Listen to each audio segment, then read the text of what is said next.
and welcome to one of the most castled countries in the world. Slovakia has 180 castles, ranging from ruins to renovated wonders like the one behind me, high on a hill in Bratislava.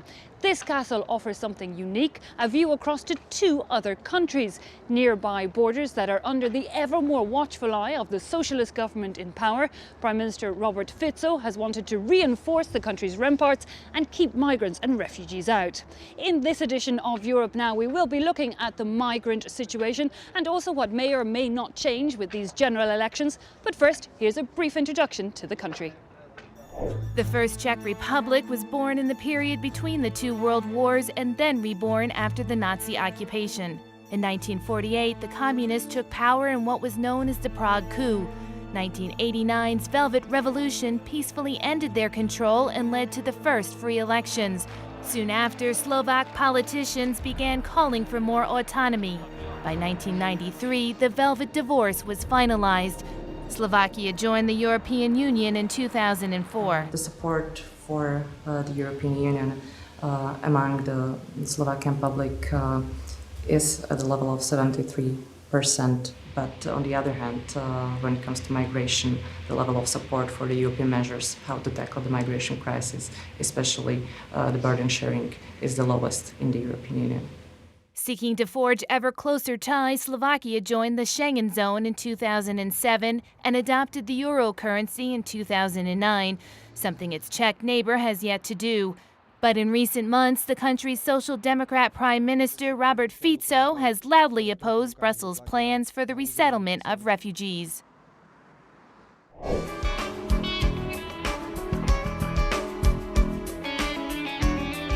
Well, now that we know where we are country-wise, we've come to the main square here in Bratislava to meet up with Rania. She's a 29-year-old who studied political science in Paris before moving back to her native Slovakia. She now gives language classes on a volunteer basis to newly arrived migrants.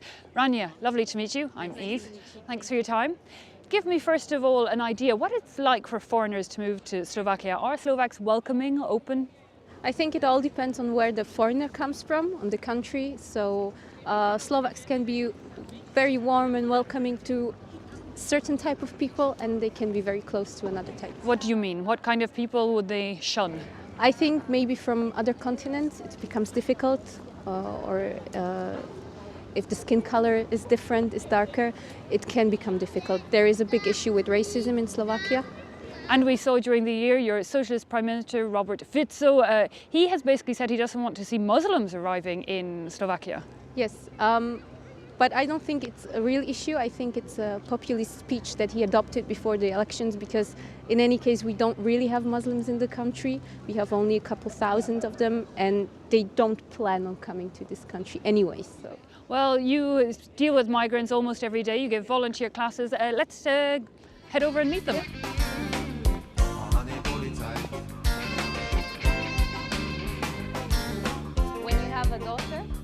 Speaking 6 languages, Rania can adapt her classes easily to the students present.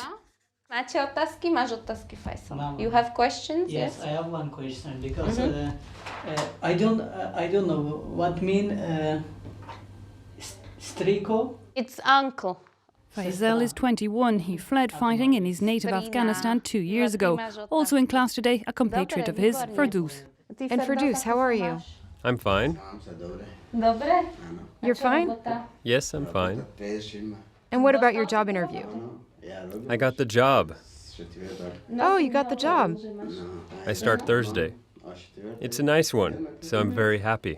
Dobre. A job and a language, important steps to integration. For her language classes, Rania uses the offices of the Human Rights League, an NGO that offers free legal aid to refugees. Hey, Susanna, any news? There are between 150 and 200 people in the integration program. But as you know, for Slovakia's entire history, only 600 asylum applications have been granted. As hundreds of thousands of refugees arrive into the EU, Rania feels her country should be ready to do more to help people settle there.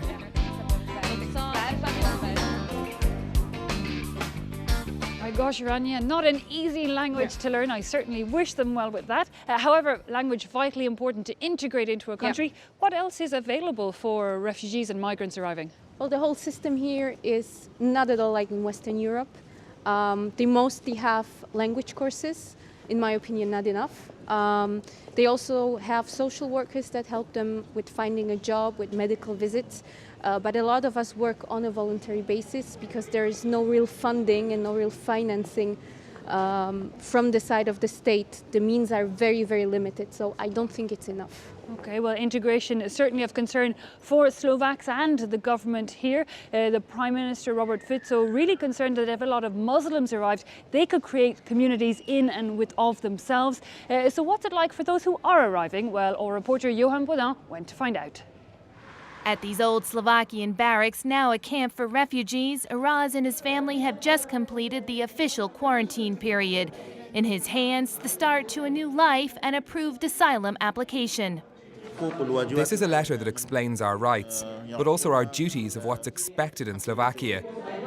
It's necessary that I understand it all, so I can know how to work and live and participate in Slovak society. An expedited process. Araz is part of a group of 149 Iraqi Christians that a Slovakian Catholic foundation decided to help. Father Brankus chose families from Iraqi Kurdistan and now oversees their resettlement. I believe that we have to focus on the most vulnerable people because we cannot help them all. Maybe it's not politically correct to say it, but yes, there is more space for integration of them. I believe that we can integrate also Muslims and some other people from different religions and cultures, but it will take more time, more effort. The program has been carried out in conjunction with the Office of Migration. Traditionally, Slovakia rarely grants asylum, only 8 in the past year. With these newcomers, the government says it's stepping up its efforts to keep Brussels from interfering.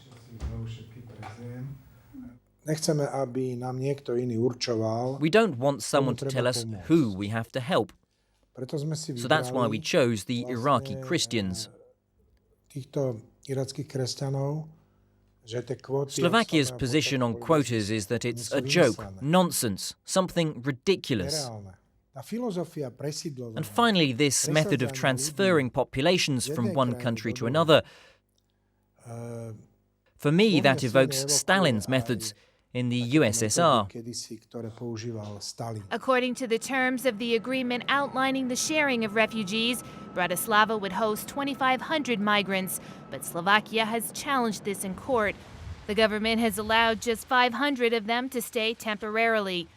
Morsim and Jiwa are Syrian. They can stay for up to 6 months, the time needed for their asylum case, which was registered in Austria, to be completed. It's better than most camps in Austria. Here I try to do all I can not to upset anyone, anywhere. Here, the refugees, mostly Muslims, are not welcome. The mayor held a referendum to challenge even the temporary presence of these migrants. The result is that the overwhelming majority of those who voted are against it, 97%. Will not be quiet until the last refugee finally goes. Since the start of the migrant crisis, the government has fanned the flames of anti-Muslim sentiment. Mohammed Hasna has lived here for 25 years.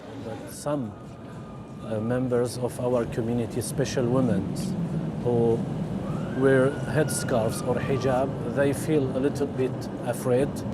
They have been some assaultations and some physical attacks. Slovakia is the only EU country that has not officially recognized the religion of Islam. A law passed a few years ago says 20,000 members are required, impossible to achieve for a Muslim community of about 5,000. I make mainly the speech, the sermons in 3 languages, in Arabic, Slovak and English. Originally from Syria, Hasna has denounced the Prime Minister's call for all Muslims in Slovakia to be placed under surveillance. These words were very unhappy, unpleasant and anti-democratic, I would say. According to the last census, nearly 70% of the 5.5 million Slovaks call themselves Catholic, one of the highest rates in Europe, while just 0.2% identify as Muslim.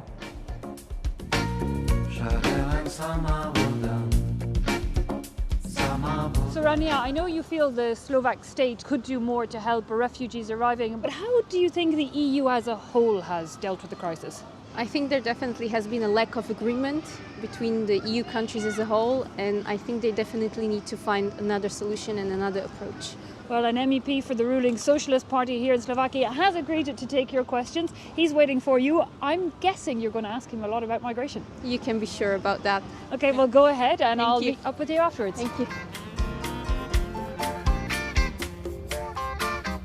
Dobrý deň. Hello, Mr. Manka. Bonjour. Welcome to Bratislava. This is the town I was born in and that I grew up with. That's why I chose this place, which is Hviezdoslav Square. So my first question for you is why a political party such as Smer, which is a social democrat party, why did they choose this rhetoric, this speech, which I personally would call hate speech towards people who need to flee their country, who have no choice and who have to leave their country? Our Prime Minister Robert Fico told many times that we must help everybody who needs our help. It is necessary, but Europe, we don't save our borders. We don't register any or very small part of refugees or migrants. And it's not good if you have here, not here Slovakia, but here in Europe, many people you don't know who it is. We saw it also with the arrival of the Assyrian Christians, who were Christians, and still their arrival was clouded in difficulties, was clouded in hate speech. So why is that? And they are Christian and they are fleeing war. I listening that Robert Fico told that no one Muslim will enter to Slovakia, and it is not true. The problem is that it is not good to have big communities or ghettos. European Union is not able to solve this problem because we were not prepared for such figures. And Robert Fico explained his theory about solving this problem many months before, and nobody listened. Slovakia takes a lot of financial aid from the European Union. At the same time, I feel that your political party and our government doesn't show a lot of solidarity back to the European Union. So what do you understand under being European and being part of European Union? I'm persuaded that it is necessary to be together in Europe. It is not possible to solve any crisis, financial, migrants, and another alone. My country, Slovakia, sent soldiers to Mali after attacks in Paris. Sent 100 experts to the Frontex, because Frontex is the organization for saving and monitoring our borders, Schengen borders. It is not good that some media only feel that if we are against the binding quotas, we are not solidar. It is not the same. As a young person, as a young Slovak, I would like to ask you specifically about the goals that your party has for young people. So I left straight after high school. I did all my studies abroad. I studied in France without any financial help from Slovakia, even though I applied. So it's France who helped me financially. We have two big programs. One is for students, is Erasmus+. And this program, financed from European funds and from state budget,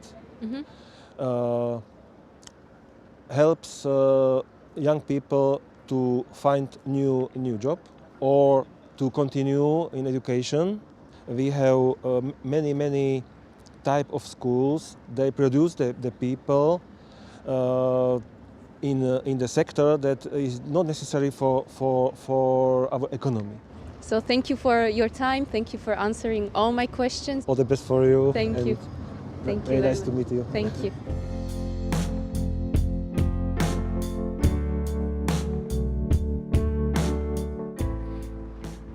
How did the talk go with the MEP? I think it went quite well. I still think, though, that he avoided answering some questions directly. But he seemed open to discussion, so I think... That's already a good start. Well, Rania, we've now come out to this tree point, as it's called, all that's really left of the pre-Schengen borders that came down in 2007. Today we can literally hop from Hungary to Austria to Slovakia. Do you fear, however, that borders could once again go back up here? I think it's still too early to say. I don't know what will happen. It's true that there are some issues with border controls now, but I do hope that we don't lose these open borders. Indeed, because you, in any case, live even across these borders in different cities. Yeah. Well, Rania, thanks so much for showing us your Bratislava and an insight into Slovakia. Join us after the news for more Europe Now. We'll decide what country we're in, whether we're in Austria, Hungary, or indeed whether we stay in Slovakia. See you then.